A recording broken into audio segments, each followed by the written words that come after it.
Leviathan Heresy came out 2 days ago, or a day ago depending on when I upload this video, and I want to talk about these two layers. These layers are by far the best and the hardest layers yet. Since there were only 2 layers added, Leviathan Heresy, I'm going to go level by level, and I'm going to give each level a rating out of 10. Before I start talking about the levels, I want to give a spoiler warning, since, like I said, I'm going to talk about every level. Entering Wrath, its introduction is silent. The game introduces slingshot orbs, which you can grapple to get, well, tossed. Like a rock in a slingshot, you get it. You go through a door to get to this huge underwater arena. Like I said in the previous Ultrakill video, this game's underwater levels don't suck, since you can still do everything while underwater. It's much more like fighting in space rather than fighting underwater. In level 1, you have to get 3 skulls from 3 different rooms to unlock a door that leads you to the end of the level. After the fight in the main room, which acts like a hub for this level, you start collecting the skulls. Now you may have noticed that your style rank isn't going up that much compared to the previous levels. This is because Hakita, the game's developer, has now made the style meter more like Devil May Cry, meaning you have to alternate attacks instead of spamming it. After collecting all the skulls, you unlock this big door and get introduced to a new enemy, the Sentry. The Sentry runs around for a few seconds and then it prepares itself for a shot. The shot is very strong, so you either have to dodge it, or force a sentry out of its sniper position, or just do what V1 does all the time. Kill it before it can kill you. Truly inspiring words. 8.5 out of 10. Moving on to level 2, the mystical elevator takes you to the middle of an ocean. This level introduces these angel statues. These statues guard one enemy from damage until destroyed. After grabbing a blue skull, you can place it here, which causes the Titanic to rise up from the water. Now you have to get another skull from there to open the way to the big ship, or you can just do that. Now, boss time. The ferryman fight begins after you break the angel statue. The ferryman is a good boss. It isn't as good as V2, but in my opinion, it is much better than the hideous mass. The ferryman fights with its big paddle. After you defeat its first phase, it jumps up there and you follow him. Breaking the second angel statue will start the second phase of the fight. The second phase is somewhat harder than the first, since the arena is smaller. I also think the ferryman attacks more aggressively in the second phase, but I'm not sure. 8 out of 10. Level 3. Level 3 takes place inside the ship you just fought the ferryman on. The first part of the level requires you to find and place a skull on this stand. If you were looking carefully, you might have noticed that the door is multicolored. I went to go get the red skull, and that is not good. However, unlike Layer 2's multicolored door, placing both skulls does not lead to a secret boss. I also started to notice the increased difficulty in level 3. It feels harder, but not in an annoying way. It is more challenging, but the challenge makes it more fun. After unlocking the door, we reach this room. I don't like this room. It is way too small for this many enemies. It isn't that bad, but it definitely isn't that good. After completing this room, the ship starts shaking. It's nothing. The lights start going out, but then everything goes back to normal. See, I told you it was nothing. Even though that might sound like bad news, the next room contains one of the best and funnest weapons in the game. The rocket launcher. So, where do I go? I already explored everything.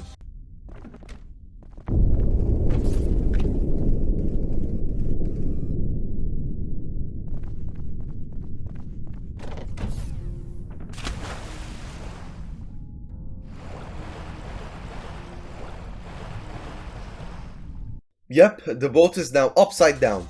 In my opinion, this is where the level gets good. Underwater sections and above water surface sections are blended seamlessly.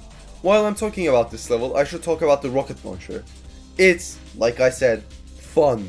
You can directly shoot enemies to cause an explosion, or you can shoot the ground to send the enemies flying into the air. Then, if you shoot the enemies mid-air, it will cause a bigger explosion. 7.5 out of 10. I would give it a higher score, but the small and cramped arenas of this level made me lower the score. The final level of Wrath starts like this.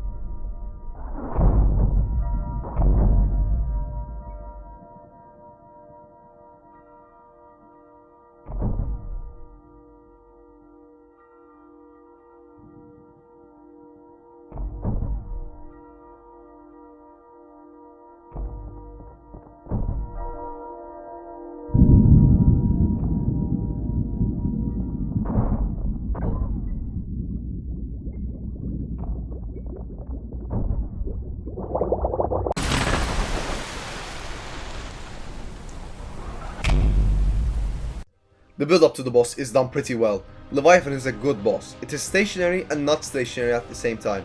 Leviathan's main body can only move between 2 points in the arena, while its tail can move between 4 points. Leviathan's main body has a weak point located just above its head. After any attack the main body performs, the boss will sort of bow, revealing its weak spot. In the first phase, after performing a random amount of attacks with its main body, the boss will go underwater and its tail will emerge. The tail can perform 2 swipe attacks.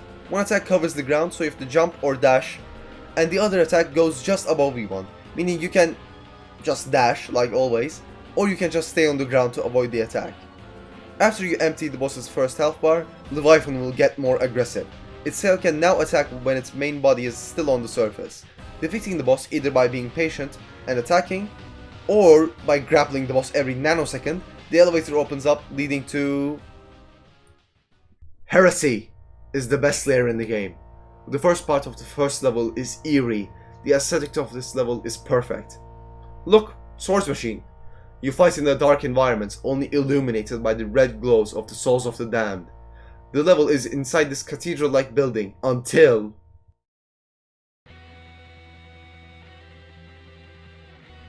This is where the level becomes perfect. This arena is perfect. The use of grapple points and bounce pads are perfect. The structure in the middle of the arena separates the enemies like turrets and malicious faces. Moving on, you go back inside a building and then you exit the building and go back outside again, and then you go back inside again, where a familiar voice speaks to you. Machine, I know you're here. I can smell the insolent stench of your blood-stained hands. I await you down below. Yes, you have to fight not one, but 2 hideous masses. If you've seen the previous video, you might expect me to say that this area is mediocre, but no, the boss actually fits in this time, since the arena is pretty big. Just a tip, the railgun can easily kill these guys. And shotgun chaining can also kill them pretty quickly. After killing the enemies, you reach the end of this level. This level is easily a 9.5 out of 10. The final level currently available is Aesthetics of Hate, and it starts like this. Lingo, lust, all gone, with gluttony soon to follow. Your kind know nothing but hunger, purged all life on the upper layers, and yet they remain unsatiated. As to you, you've taken everything from me, machine, and now all that remains is perfect hatred.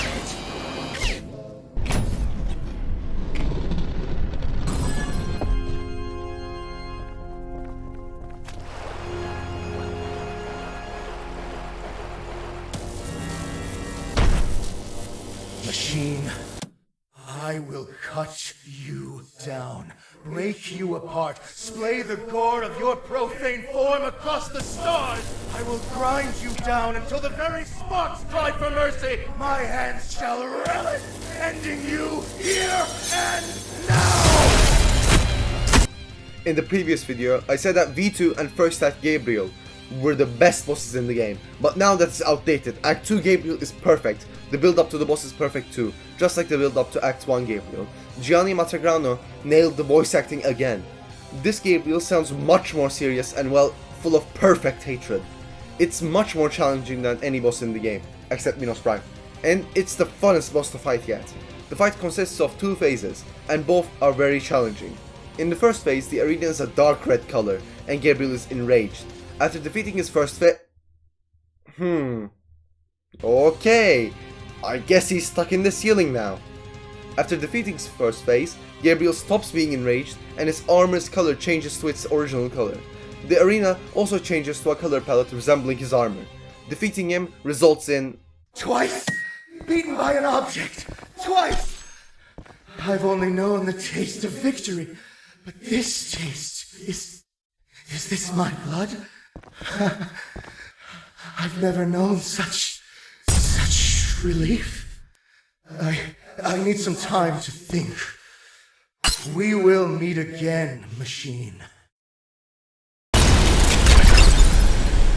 May your woes remain, and your days few. This level is 10 out of 10. The end shows a slideshow, just like the previous act.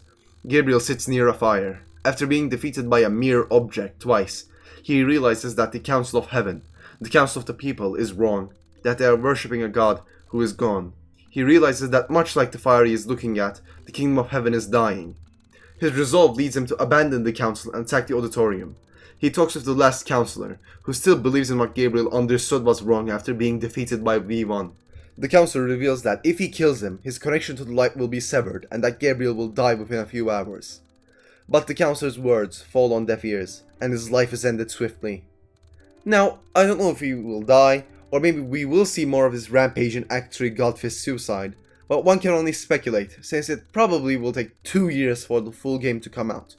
But seeing that the light seemingly doesn't exist, we will probably see more of Gabriel. And that is the end of Act 2. Thanks for watching. If you enjoyed the video, I would appreciate it if you could subscribe, but I won't force you to. I am hoping to hit 1000 subs by the end of the year. Goodbye.